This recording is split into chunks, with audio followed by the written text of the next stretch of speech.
கேரளா மக்களின் முக்கியமான பண்பாட்டு திருவிழாவான ஓணம் என்றாலே பூக்கோலம், பாரம்பரிய உடைகள், ஊஞ்சல், வல்லம் களி மற்றும் ஓணம் சத்யா ஆகியவை நினைவுக்கு வரும். இதில் திருவோணம் நாளில் குடும்பத்தினர், உறவினர்கள் மற்றும் நண்பர்கள் அனைவரும் ஒன்றாக அமர்ந்து வாழை இலையில் உணவு உண்பது ஓண கொண்டாட்டத்தின் முக்கியமான பாரம்பரியமாக உள்ளது. பல்வேறு சுவைகள், மணங்கள் மற்றும் நிறங்களை கொண்ட ஏராளமான சைவ உணவுகள் ஒரே விருந்தில் இடம்பெறும் ஓணம் சத்யா கேரளத்தின் உணவு கலாச்சாரத்தையும் விருந்தோம்பல் பண்பையும் வெளிப்படுத்தும் முக்கிய அடையாளமாக திகழ்கிறது. சத்யா என்பது மலையாளத்தில் விருந்து அல்லது விருந்துணவு என்று பொருள்படும். சாதாரணமாக ஒரு சில உணவுகளுடன் முடிந்துவிடும் உணவைப் போல இல்லாமல் பல்வேறு வகையான கறிகள், கூட்டு வகைகள், ஊறுகாய்கள், பொரியல், இனிப்புகள் மற்றும் ஏராளமான உணவுகள் ஒரே நேரத்தில் பரிமாறப்படுகிறது. சத்யாவின் தனி சிறப்பு குறிப்பாக ஓணம் சத்யா முழுமையான சைவ விருந்தாக இருப்பது இதன் மற்றொரு சிறப்பு. சத்யாவில் பயன்படுத்தப்படும் பெரும்பாலான பொருட்கள் கேரளத்தின் பாரம்பரிய சமையல் முறையை பிரதிபலிக்கின்றன. தேங்காய், தேங்காய்ப்பால், வெல்லம் மற்றும் பருவகால காய்கறிகள் இதில் முக்கிய பங்கு வகிக்கின்றனர். காய்கறிகளை அதிகம் பயன்படுத்தும் இந்த உணவு முறை கேரளத்தின் உள்ளூர் விவசாயம் மற்றும் பாரம்பரிய சமையலுடன் நெருங்கிய தொடர்புடையதாக உள்ளது. ஓணம் சத்யாவின் முக்கிய அடையாளங்களில் ஒன்று வாழை இலை. உணவு பரிமாறப்படும் விதத்திற்கு இதில் ஒரு குறிப்பிட்ட பாரம்பரிய முறை உள்ளது. சுத்தமான வாழை இலை விரித்து அதன் குறிப்பிட்ட பகுதிகளில் ஒவ்வொரு உணவு வகையும் வரிசையாக பரிமாறப்படுகிறது. இது வெறும் உணவு பரிமாறும் முறை மட்டுமல்லாமல் பல தலைமுறைகளாக கடைபிடிக்கப்பட்டு வரும் ஒரு கலாச்சார நடைமுறையாகவும் பார்க்கப்படுகிறது. முதலில் உப்பேரி, சர்க்கரை வரட்டி, பப்படம், பல்வேறு வகையான ஊறுகாய் போன்றவை இலையில் வைக்கப்படுகின்றனர். அதன் பின்னர் அவியல், தோரன், ஓலன், எரிசேரி, பச்சடி, கிச்சடி உள்ளிட்ட கறி மற்றும் கூட்டு வகைகள் பரிமாறப்படுகின்றனர்.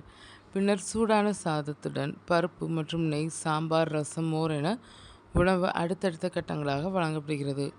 ஓணம் சத்யாவின் மற்றொரு தனி சிறப்பு அதன் சுவை பன்மை.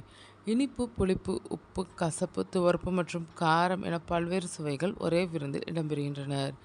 ஒவ்வொரு உணவுக்கும் தனித்துவமான சுவையும் மனமும் இருப்பதால் சத்யா என்பது ஒரு நேரத்தில் பல்வேறு உணவு அனுபவங்களை வழங்கும் விருந்தாக அமைகிறது.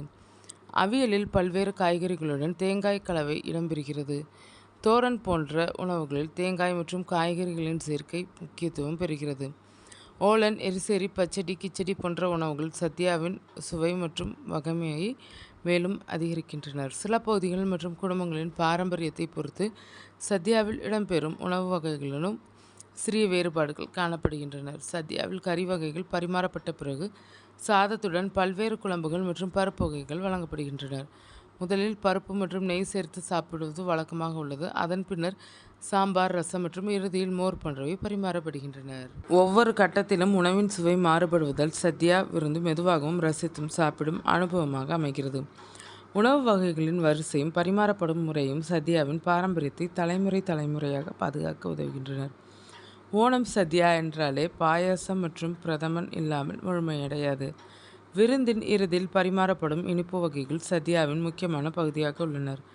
அடைப்பிரதமன், பழம்பிரதமன், கடலை பிரதமன், பால் பாயசம் உள்ளிட்ட பல்வேறு வகைகள் கேரளத்தின் பாரம்பரிய இனிப்பு உணவுகளாக விளங்குகின்றன.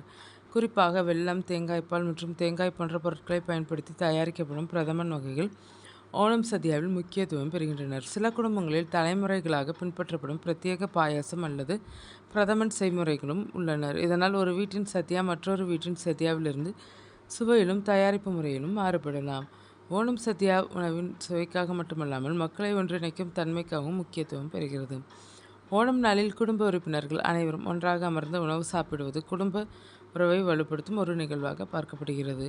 வெளியூரில் வசிக்கும் உறவினர்கள் கூட ஓணத்தை முன்னிட்டு சொந்த ஊருக்கு திரும்பி குடும்பத்துடன் சத்யா சாப்பிடுவது பல வீடுகளில் வழக்கமாக உள்ளது. வீட்டில் சத்யா தயாரிப்பதிலும் குடும்பத்தின் பலரும் இணைந்து செயல்படுகின்றனர். காய்கறிகளை தயாரிப்பது முதல் உணவுகளை சமைப்பது, வாழை இலை விரிப்பது, விருந்தினர்களுக்கு உணவு பரிமாறுவது என ஓணம் சத்யா ஒரு கூட்டு முயற்சியாக மாறுகிறது. ஓணம் மதம், சாதி, பொருளாதார வேறுபாடுகளை கடந்து கொண்டாடப்படும் பண்டிகையாக அறியப்படுகிறது. அதேபோல் ஓணம் சத்யாவும் அனைவரையும் ஒரே இடத்தில் அமர வைத்து ஒரே உணவை பகிர்ந்து கொள்ளும் பண்பை வெளிப்படுத்துகிறது. குடும்ப விழாக்கள் மட்டுமின்றி பள்ளிகள், கல்லூரிகள், அலுவலகங்கள், குடியிருப்புகள் மற்றும் பல்வேறு சமூக அமைப்புகளிலும் ஓணம் சத்யா நடத்தப்படுவது இதன் சமூக முக்கியத்துவத்தை வெளிப்படுத்துகிறது. ஒரே வரிசையில் அமர்ந்த அனைவருக்கும் ஒரே விதமாக உணவு பரிமாறப்படுவது சமத்துவம் மற்றும் சகோதரத்துவத்தின் அடையாளமாகவும் பார்க்கப்படுகிறது. உணவை பகிர்ந்து கொள்வதன் மூலம் உறவுகளையும் நட்பையும் புதுப்பிக்கும் வாய்ப்பாகவும் சத்யா அமைகிறது. ஓணம் சத்யாவின் மற்றொரு முக்கிய அம்சம் பாரம்பரிய சமையல் முறைகளின் பாதுகாப்பாகும். பாட்டி, தாய் என முந்தைய தலைமுறைகளிடமிருந்து கற்றுக்கொள்ளப்பட்ட பல சமையல் குறிப்புகள் இன்றும் குடும்பங்களில் தொடர்கின்றனர். குறிப்பிட்ட அளவு தேங்காய், மசாலா, புளி, வெல்லம் உள்ளிட்ட பொருட்களை பயன்படுத்துவது முதல் உணவுகளை சமைக்கும் வரை பல நுணுக்கங்கள் குடும்பத்திற்கு குடும்பம் மாறுபடுகின்றனர். இதனால் சத்யா என்பது வெறும் உணவு வகைகளின் தொகுப்பாக இல்லாமல் ஒரு தலைமுறையிலிருந்து மற்றொரு தலைமுறைக்கு கடத்தப்படும் சமையல் அறிவின் தொகுப்பாகவும் திகழ்கிறது. சத்யாவில் உணவின் தரத்திற்கு இணையாக விருந்தினர்களை வரவேற்கும் விதத்திற்கும் முக்கியத்துவம் அளிக்கப்படுகிறது. வீட்டுக்கு வரும் உறவினர்கள் மற்றும் நண்பர்கள் அன்புடன் வரவேற்று அவர்களுக்கு உணவு பரிமாறுவது கேரளத்தின் விருந்தோம்பல் பண்பை வெளிப்படுத்துகிறது. சாத்யா தயாரிப்பில் அதிக உழைப்பும் நேரமும் தேவைப்பட்டாலும் அனைவரும் திருப்தியாக உணவருந்துவதை பார்ப்பதே அதன் நிறைவாக கருதப்படுகிறது. பூக்கோளத்தால் அலங்கரிக்கப்பட்ட வீடு, பாரம்பரிய உடைகள், உறவினர்களின் சந்திப்பு, ஊஞ்சல் என ஓணத்தில் பல்வேறு கொண்டாட்டங்கள் இருந்தாலும் அனைவரும் ஒன்றாக அமர்ந்து வாழை இலையில் சத்யா சாப்பிடும் தருணம் தனி சிறப்பு வாய்ந்தது. உணவின் எண்ணிக்கை, சுவை மற்றும் மனம் ஆகியவற்றை கடந்து குடும்ப ஒற்றுமை, விருந்தோம்பல், சமத்துவம் மற்றும் பாரம்பரியத்தை ஒருங்கிணைக்கும் நிகழ்வாக ஓணம் சத்யா விளங்குகிறது. அதனால் ஓணம் சத்யா என்பது வெறும் சைவ விருந்து மட்டுமல்ல, கேரள மக்களின் பல தலைமுறைகளாக பாதுகாக்கப்பட்ட உணவு கலாச்சாரம். பாரம்பரிய சமையல் முறைகள், விருந்தோம்பல், குடும்ப உறவு மற்றும் சமூக ஒற்றுமை ஆகிய அனைத்தையும் ஒரே வாழை இலையில் இணைத்து வழங்கும் பண்பாட்டு அடையாளமாக ஓணம் சத்யா திகழ்கிறது.